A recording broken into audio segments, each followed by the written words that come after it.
Alright, which do you prefer, leche flan or brownies? Of course, leche Feeling ko flan. brownies. That's just kamali. Okay. Marami ka daw manliligaw pero picky ka. Ngayon? Yes. Pero, weird ako eh. Ano talaga? Weird ako. Weird din sila. So, never afford that.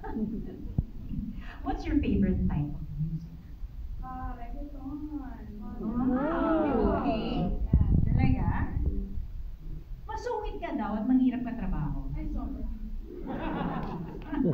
So, I actually auditioned for Pinoy Big Brother Celebrity Audition several years ago.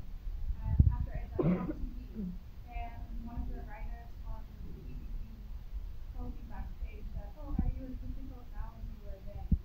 Oh! And I was shocked because I thought I was okay, perfectly okay. But I think because I'm on Bayan and absolutely not, there's a misconception that I was difficult. But really, I just didn't understand what I'm saying. So, flats or heels? Like that. Forever. Masyado ka daw maganda for comedy. Yeah, that's why. But like, there are certain typecast, in showbiz.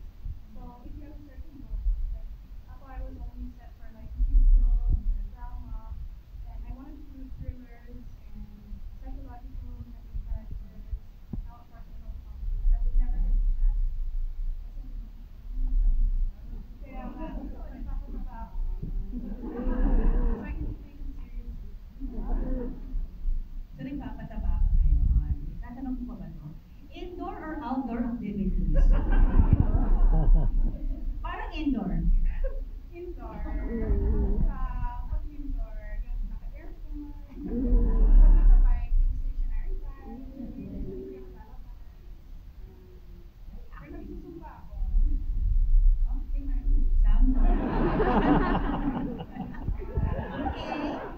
Okay, sige. Alright, nice. So, lumipat ka daw ng Australia kasi nabuntis ka. No. Ay, kasi sumama ko like, hindi ako nabuntis noon. Nabuntis ako noong 2018. I had a son now.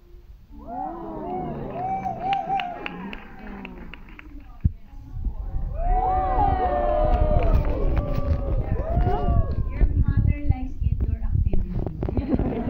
That's why you're here.